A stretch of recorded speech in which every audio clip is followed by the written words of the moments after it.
Good evening.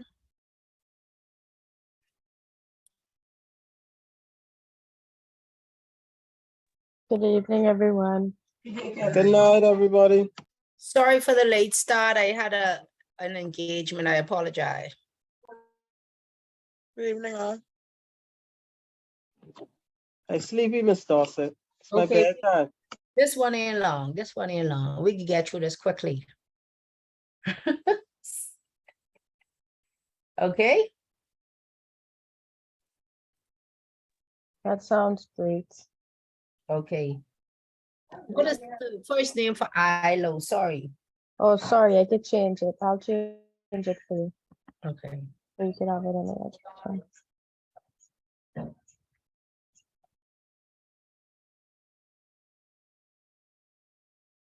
Thanks, Leah. Okay, Leah Lowe. Okay, just a quick recap, and then we'll be finished with chapter 7 in 2 seconds. What are the 3 ancillary offenses under POCA, and what is POCA?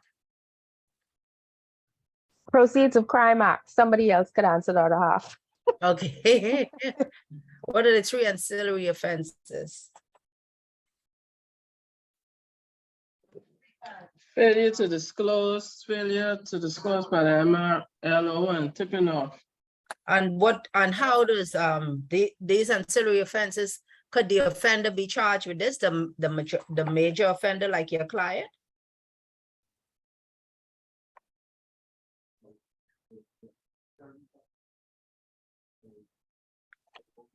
No. What offenses your client may be charged with? Give me the 3 offenses I can charge your client with. Concealing, Mhm. arrangement to conceal proceeds of crime, and Mhm. acquisition, use, and possession of the proceeds of crime. Okay, and you all can remember the sections of POCA they are under? 9, to 10, 14. 11. Oh, yeah, 9 to 14. 9 to 14, awesome. Now, what are the 3 stages of money laundering? How are we gonna remember that? We had a little story as to how we could remember it. You all remember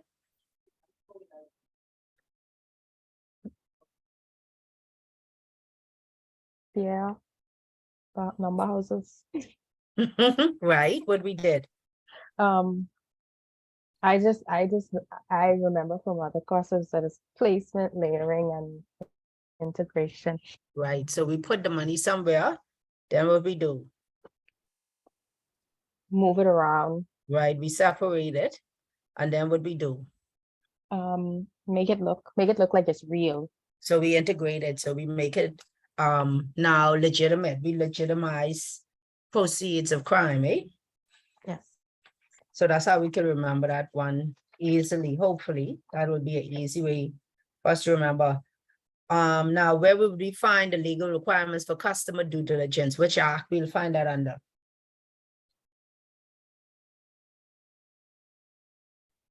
Financial Transaction Reporting Act 2018. Okay, good stuff. Now, we have just some regular requirements for due diligence. When we have high risk, what we have to do? High risk clients, what we usually do? We have some, what kind of procedures? Enhanced due diligence. Excellent. And give me an example of a high risk client. PEP. The PEP, yeah, the PEP, the politically exposed person. Now, which section of the Financial Transaction Reporting Act tells us we need to at least have our employees trained in money laundering procedures?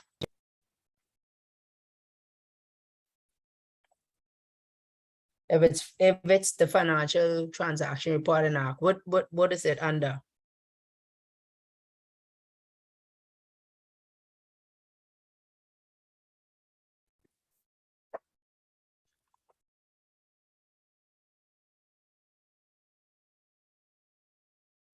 Regulation 6.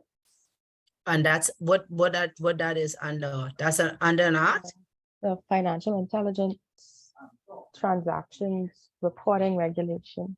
Right, so it's the regulations, and regulation 6 tells us that we have to do certain things as far as training, at least every year, right? What is an STR? Suspicious transaction. Suspicious report. transaction report. Awesome, awesomeness. Now give me just a best practice for due diligence. Somebody give me one. I just need 3 in total. What you could give me. Um, Know your customer. What we need to know. The type of transactions or the type of business that they have, address, Mhm. identification. So we have 3 there. In the case of US or Canadian citizens, what we may need, who are our clients? Tax returns. Okay, and what else they have to say? That they have been advised of their legal and tax reporting requirements. And how would they tell that? By what? Provided an Affidavit. affidavit. Yes, excellent, affidavit. Now, where we providing normally shareholder services, what we need to have?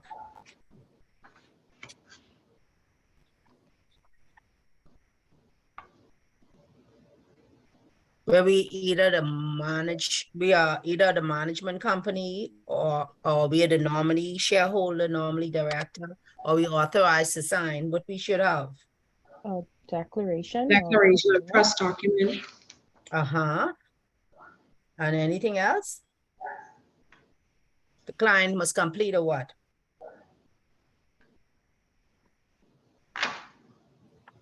Declaration of source of funds. Yes. So I think we have that chapter down to at least a little narrower, right? We narrowed that down a bit. I think so. Is there any penalty when we don't report a suspicious transaction? Yes. Yes, What jail the time, penalty? fines, Say it again. jail time, as well as fine, 12 years. And where we'll find that penalty? Section 15 of POCA. Excellent. You all sound like you all know everything about that chapter. Good. Okay, let's go on to company compliance. Was there any questions or you all feel comfortable with unit X?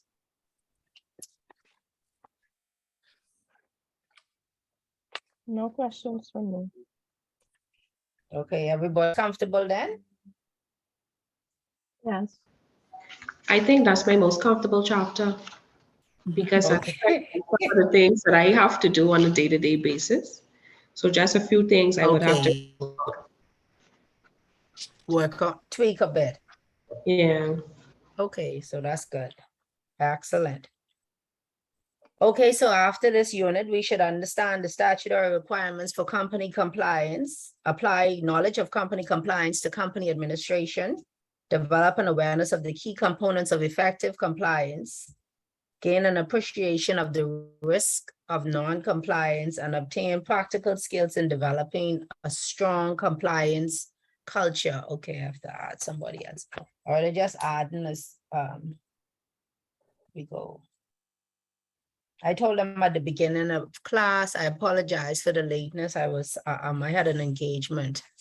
So I know you all wanna be finished. This isn't a big chapter, so we'll be finished with this in short order, and you all should understand it as well at the same time, okay? No worries. Who's gonna start us off? I can read. I can start. Thank you. Generally, and products are used by clients for completing legitimate purposes. However, many financial services and products have features that assist clients with a criminal intent who wish to launder criminally derived property to achieve secondary laundering objectives. It is critical for professionals within the financial services industry to know understand, and fully appreciate the vulnerabilities of particular financial services and products, to be able to design and implement policies, procedures, systems, and controls to prevent their exploitation, and be able to properly evaluate unusually and potentially suspicious activity. Okay, so with Financial and anything corporate before you go on with anything, somebody could use manipulated for their own purpose, even if it's a good or a bad purpose. So likewise with financial services, they are vulnerable for clients to use for criminally intent purposes, and it's up to the professional to know and understand what services, where their financial services may be vulnerable, and to ensure they have controls in place to avoid the risk that they may be exposed to as a result of the criminally minded person. Okay, so you should have some red flags in your system to know this just don't add up, right? Let's continue. financial and corporate service providers often company directors and officers and company administration services to clients. However, such services often provide a number of opportunities to clients who seek to launder funds through the use of corporate vehicles. Corporate services may assist the launderer by allowing him to divest himself of legal ownership of criminal proceeds held in the name of a company. The launderer's ownership of the company and its assets may also be concealed, as well as the management and control of the company, which may be concealed behind directors who act as nominees. By using an offshore corporate vehicle, particularly one with nominee services, a launderer is allowed to place physical and geographical distance of his corruption. The principle of the corporate veil, the fact that a company has a separate legal existence and liability from its shareholders and members, allows the company to hide the ultimate beneficial owner from legitimate third parties. Although there are specific instances when the corporate veil may be lifted, example, fraud, malfeasance, public policy, etc. One second. In addition, malfeasance, what? Public, in addition, Okay, right? okay, so you have example fraud, malfeasance, public policy, etc. In addition to KYC and customer, that's where you are at now, right? Okay, Alright. yes. In addition to KYC and customer due diligence requirements under law, there are other relevant statutory requirements that companies and their financial and corporate service providers must comply. So the client can now use a corporate vehicle to hide behind, and they can distance themselves now from the proceeds of their crime. So they can be a fraudster in Europe somewhere, and they have their money, they incorporate an IBC on this side of the world, and the trust company is the owner of the IBC. They're able to channel their funds through this IBC. Their name is nowhere on in the public domain because we have a nominee shareholder agreement with them, right? We are now the nominee shareholder where we executed a declaration of trust. And that declaration of trust is only of record in our office. That's not public knowledge. The directors also are persons who may have been in our office because we have a nominee shareholder agreement in place, and we acting as nominee directors as well. They have prepared, they've done the declaration, they've done the source of funds. So if you don't do your extra work, would we say some extra work, what you would do in order to ascertain that these people are legitimate? You all had some things you already have in place in your offices. Somebody had a world check. Yes. What else we may have? um, Google search. website Yes. too. And a third-party check, like a company that offers in-depth background checks. right? And then we want, what do we want? Verification of their source of funds, so we may ask for the bank information. We want to make sure the bank is a legitimate bank that send us the reference. We may ask for statement, we may ask for certain documents that will help assist us in avoiding to facilitate money launderer, eh? Yeah. So the launderer is going to divest himself of all ownership of the criminal proceeds. So when you come now, you can't pass the corporate veil unless you can show there has been fraud, malfeasance, or it's in the interest of public policy. So if I am a shareholder, member of a company, I will say, listen, now this company getting some funds from where? We trying to find out where John B., what he's doing with the money he's getting. He's a mobster. Where is he sending his money? How is he getting his money out? Then you come to find out he has companies all over the Caribbean, but his name is nowhere attached to it. So unless you can pinpoint any of the companies, you can't just go on a fishing expedition, eh? You have to be able to identify and go to whomever you think, which bank may have him as a client. And then you'll be able to say, well, his funds that are now coming to you may be as a result of fraud, malfeasance, or some other criminal activity he's involved in. But the corporate, once he gets into that company, can you pass the corporate veil easily? You all did the corporate veil, right? No, you can't. No, that's a very that's a high threshold for you to cross, eh? Yes. So we want to make sure that we are not facilitating and putting walls up for a criminal, yes? So Yeah. KYC and customer due diligence requirements, and along with the statutory requirements that the company and the financial corporate service provider must comply with, should assist us in avoiding getting ourselves in the mix. It isn't foolproof now, mind you, but if what we say, once you can show what we say about these Sorry, words, say again?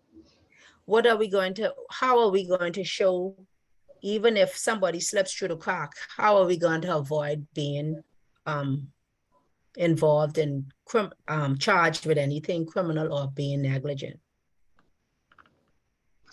Due diligence. Right, we're going to show that we went Show proof above that and we beyond what we were do supposed our to. checks. Right, we did all our checks, we've asked for the documents, we went to the banks, we went above and beyond, eh? Mm-hmm. So that Right. will give us some protection from being liable and exposed to being charged criminally, okay? As well as suspicious transactions Reports. reports. Yeah. If it comes to no, what I'm saying is, suppose we never did, we've never filed one because there was no cause for concern on our side.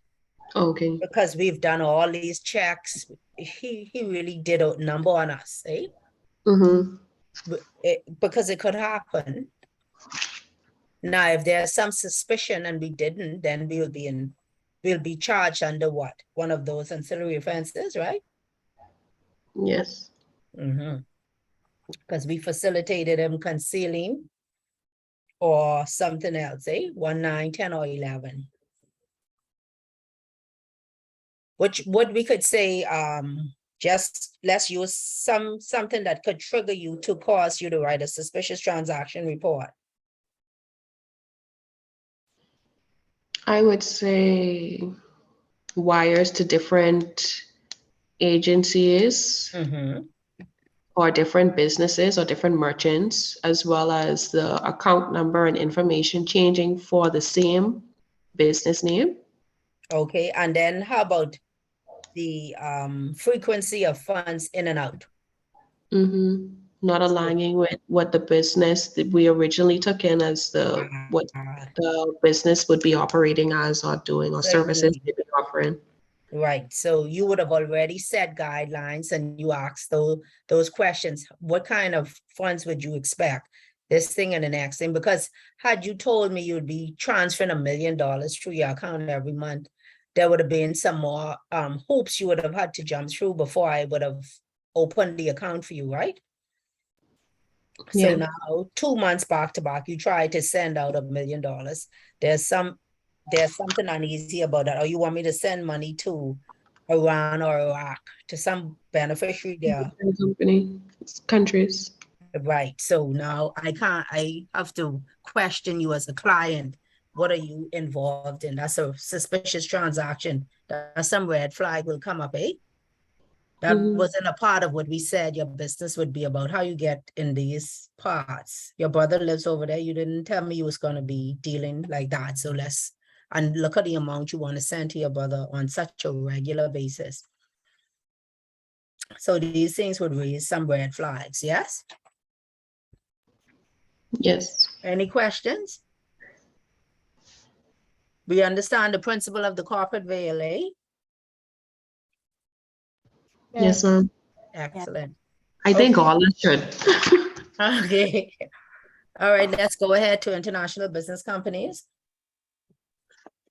International business companies. The International Business Companies Act 2000 as amended. Section 29(1), company must maintain a share register or register of shareholders and members.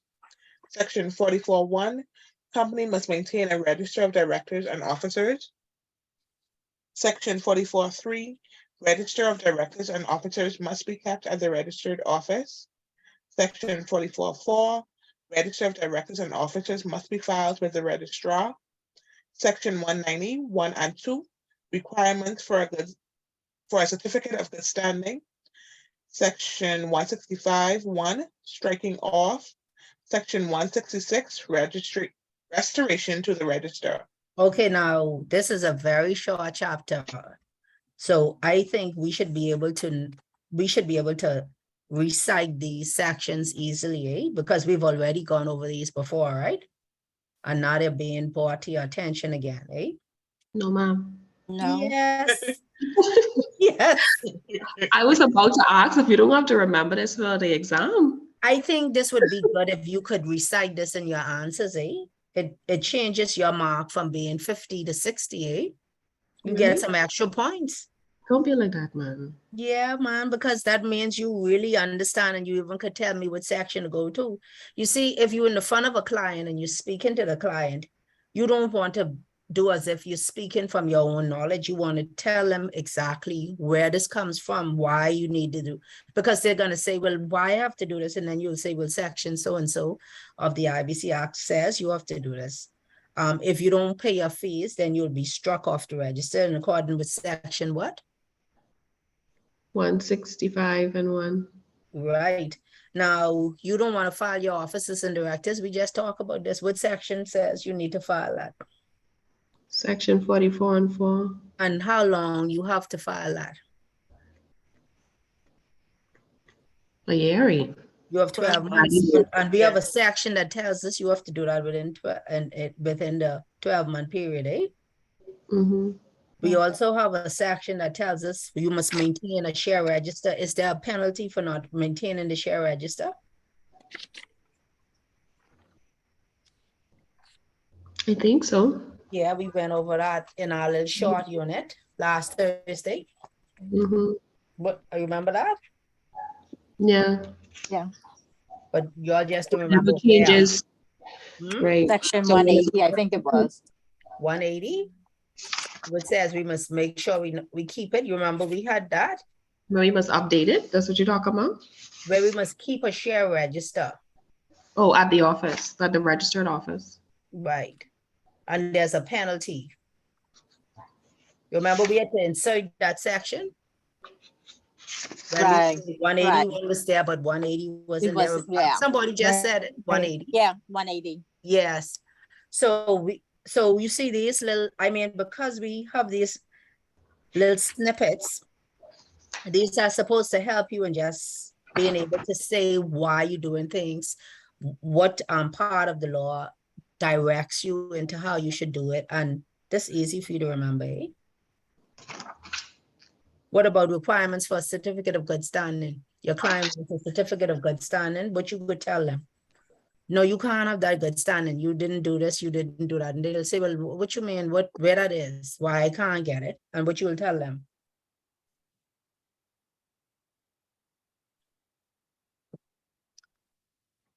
But you could tell them. Section 191 of IBC. Just look in the one at section 190 of our International Business Companies Act. You'll see what I'm saying to you is there. That's proof, because you don't have to take my word. That's why we have statutory requirements that you have to fulfill in order to get these things done. So you don't have to speak from your own knowledge. You're speaking with authority. You're speaking with the act behind you. So if you can write this in your answers, imagine the authority you have on paper to get that extra 10 points. Yeah. You dropped him, Mr. Arthur. Okay, let's continue. International Business Companies Accounting Records Order 2016. Maintenance of a declaration that the company is maintaining reliable accounting records and is available to its registered agents. Again, we're repeating that. We just gone over that again, right? We Right. just talked about that. So that's another repetition there. So repetition is reinforcement, eh? And so you should have that reinforced in any answer you have, because you could speak from these things. Right. Okay, go ahead. The International Business Companies Amendment to Fee Schedule Order 2014. Annual fee in respect of a limited duration company under the Act, $350. Annual government tax fee for capital of $50,000 or less, $350,000. Annual government tax fee for capital over $50,000, $1,000, which must be paid on or before the 1st January of each year, and is subject to a penalty fee for late payment in a specific time period. Certificate of good standing is $50. Filing of register of officers and directors, $25. Filing of amended and restated memorandum of association, $100. Mhm. And filing of articles of dissolution, $200. When does the penalty kick in for non-payment of your annual government fees? When does the first penalty kick in? I think it's End of March. March. Right, March. so you'll start to pay what the percentage is at March. With the percentages? Yeah, you're just paying a percentage, a penalty of how much? You said 10%? Yes, just 10%. We start off with 10% and it increases, eh? Right. So we know you already in the penalty phase. So you're gonna pay the penalty and you still will be struck off the register. Eh? You know that, eh? Yeah. And then you have to pay what fees? To get reinstated, eh? We have to be restored. And Or what section restored, talks about okay. restoring to the register? Okay. What section tell us that? Well, Section 166. All right, man. And don't look like you even look back to see that you know that right offhand. No.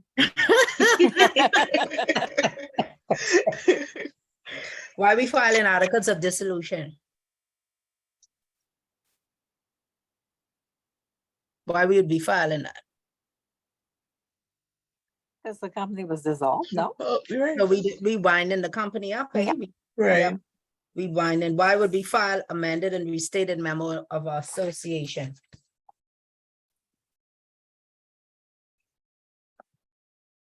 Something Would it- was changing, Would it be Yes. when, like the name. Yeah, we changing something. We changing the share capital, how the name is, whether we may have had the registered office in there. We may change where it is at. We may do all these things. So we have to amend and restate our memo of association. Because what is usually in your memo? You all did that already. What could we be changing? Share in the capital. Uh-huh. We could also be changing the address. Right. So y'all went over memorandum of association in unit 3. And what is in there? Yes, The name of the company, the location of the registered agent, the objects or purposes, you may be changing that. The currency in which the shares in the company shall be issued. Whereas the company is limited by shares, you'll say certain things. Whereas by guarantee is something else, whereas guarantee and shares is something else, eh? Or we may just be changing the name. Okay? Why you need a good standing?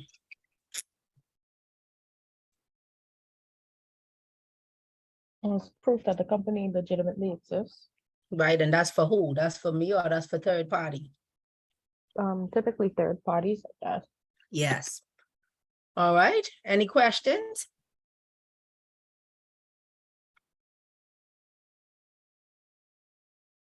Okay, let's go over the questions now.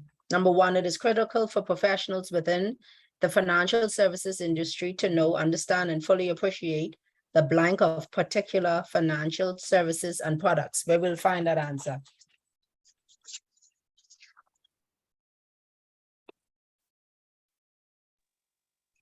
On page 71, And that is vulnerabilities.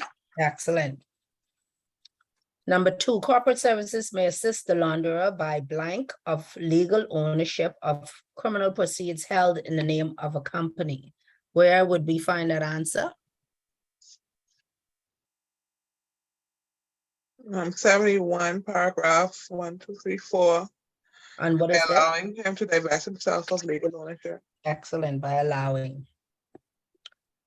Number 3, by using an offshore corporate vehicle, particularly one with blank services, a launderer is allowed to place physical and geographical distance between himself and the proceeds of his corruption.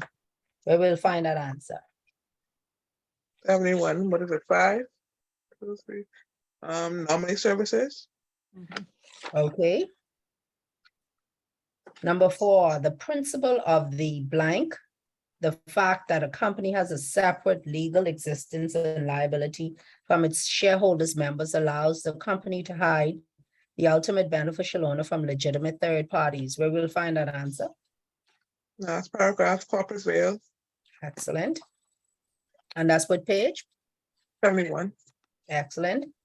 Number 5, under the International Business Companies Amendment to Fee Schedule, Order 2004, the annual fee in respect of companies registered under the Act on the 1st of January in each year, where the authorized capital is 50,000 or under is. Where we 350. will find that. And where we'll find that? 72. Excellent. Number 6, under section 44(4) of the IBC Act, the blank must be filed with the registrar. Where we'll find that answer. 72, register of directors and officers. Excellent. Number 7, an IBC may be restored to the register of companies on payment of a restoration fee of blank and blank. Where we'll find that answer. And I would say that you said it on payment of mercy. I Um, can't find it anywhere, so. Now, you always supposed to look for that, that's why. I actually did look and I still didn't see them. It talked about it. Yeah, what we're up to talking about. 24 months, you pay 600, and over more than 24 months, you pay 1,000. You'll find that in the fees. In the fee schedule, you look in there. I look online. No, I didn't find it. Okay. Let me tell you where you'll find that. Please. So you'll know, I think it's the international, it may be the Fees Act. International Business Companies Fees Act 2014. Let me see if that's the one. They have a schedule in there on the 2014 Fees Act. Let me see if this is the one with the fees. Tick, tick, tick, tick. Yeah. You can look in the Fees Act. She don't have it here. Let's see if she has it in here. So look in the International Business Companies Amendment Act 2014. Let's see. if we can International share it. business. Say that again, looking where? Share. Hold on one second. I'm gonna see if I can put it in the chat. What you think? Let's see what happens. See if y'all can pull out of the chat and you could just click on that to open it. Y'all can see it? Yes. Yes. No. Okay. And when you go in there, down at the bottom, you see the fees? Mm-hmm. Because you see, this has been amended. I don't know. I didn't see it on there, but it's usually in there. You see it where the restoration up to 24 months is item 20 on the schedule. And more than 21 is, more than 24 is item 21. Mine isn't coming up. No? Mm-mm. Okay. Let's see if we share the screen. Y'all could see it. Let's try sharing the screen. And then we go to this. See if y'all can see the screen. Okay. All right, y'all can see the screen? Yes. Okay. So you see item 20 and 21. And this is the International Business Companies Amendment Act 2014. You see it? Okay. Yes. That's good. Yeah. So you should be able to find it. And this schedule tells us the fees, because this is helpful for you in companies, your companies in any event. You will know what you have to pay for modification, all those different things. So you the should- restoration fee is how much? 600? So you see it's number 20, restoration up to 24 months is 600 and more than 24 months. So if your company is not being paid up for more than 24 months, you have to pay $1,000. So the answer is 600 and 1,000. Right. Ms. Dorset, is that the flat rate, or do you also have to pay the fees that you haven't paid? Oh yeah, that's only your restoration fees. You now Okay. have to pay anything that's also outstanding, including the penalties. Okay. Okay. And you see the filing of the articles of dissolution and all that, right? Mm-hmm. All right. So stop share. Okay, so we could just put that on our little study resource list. So you'll know what to look for. You could put that under your study resource list, okay? Okay. And what you're putting under there, so I'll make sure we're on the same page. The fees to Your restore an international- IBC. You're gonna put International Business Companies Amendment Act 2014.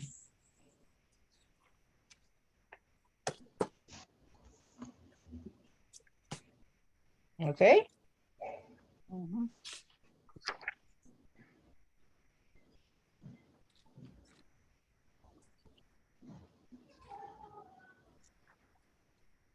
Okay, so that was a short chapter. Any questions?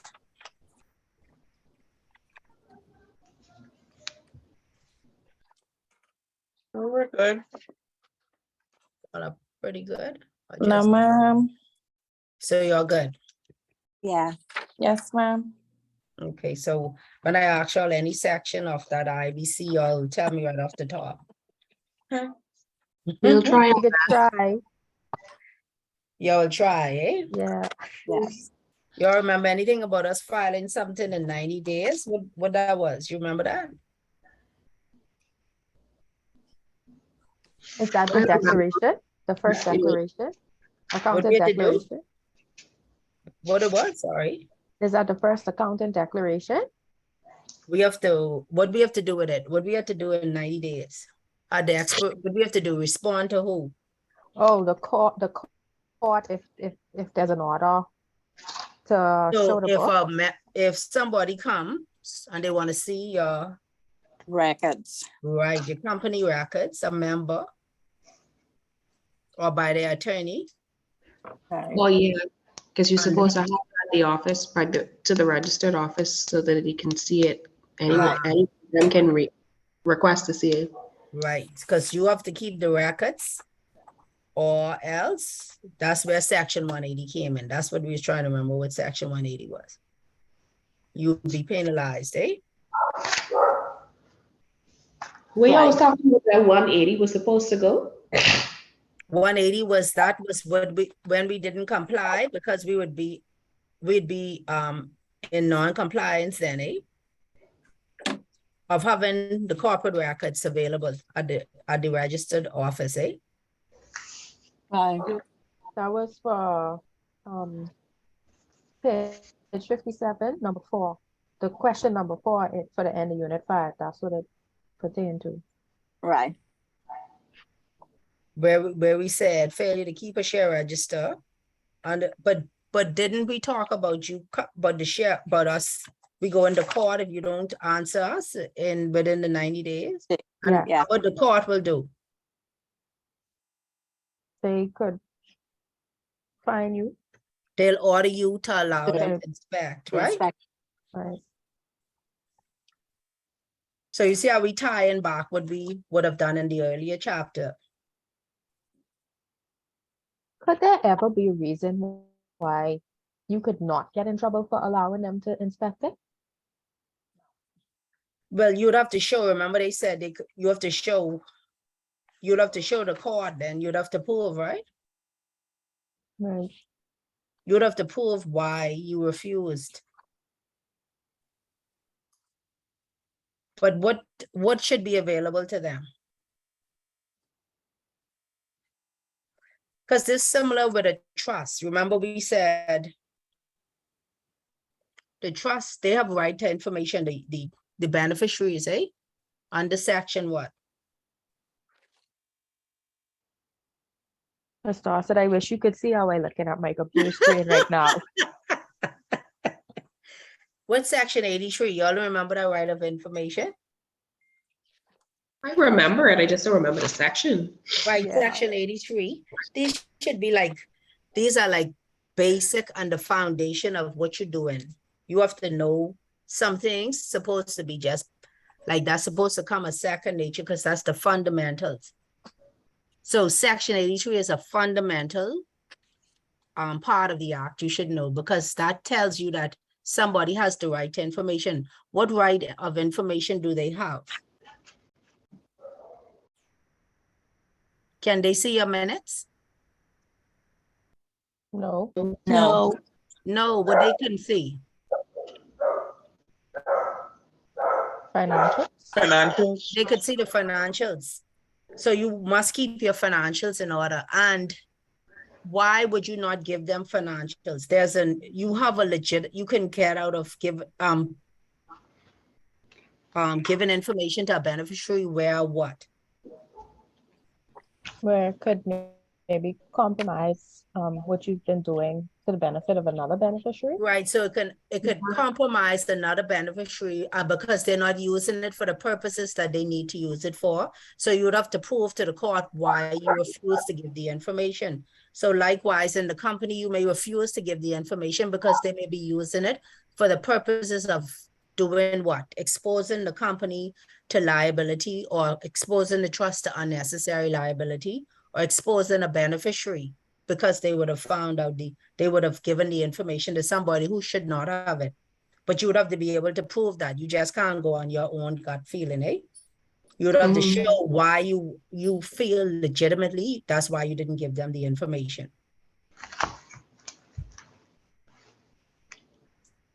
So they have a right to information.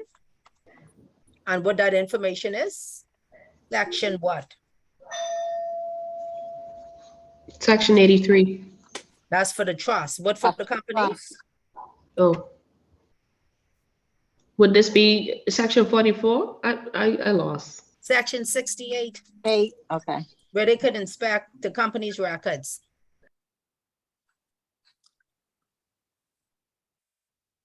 So we putting the two together because remember you have to apply the same fundamentals you're learning in corporate administration to trust administration. Because the same record keeping applies in both instances, yes? You all understanding that? Yes. Yes, So it's a similar thing, it's just and it's for the same reasons, it's just in different acts, that's all it is. Okay? We good? I didn't confuse you. Yes, ma'am.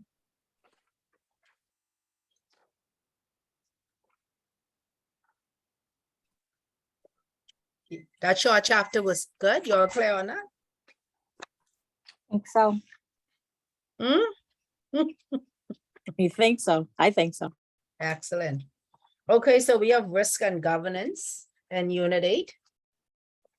And you know, as usual, that's our Saturday class, so that could keep us a little busy, eh? Is that going to be face to face or we get No, we to online as well? We doing it online, Oh, perfect. yes? So you all have a chance to read it ahead and then we'll go through it, I mean, smoothly, and all your questions you would have prepared so we can make sure that chapter is cleared and all the other ones we've done before, because it's a pretty big one, eh? We'll see. I'll attempt. Good, very good, I appreciate it. He's Okay. attempting on behalf of the class. Okay, so Saturday morning, God's willing, thank you for, 9:30, right? yes. Okay, Thank you for extending your evening this evening, okay? no problem. Thank you. Okay. Good night. Thank you. Y'all have a Good good night. evening. night. Bye. Good night. Good night.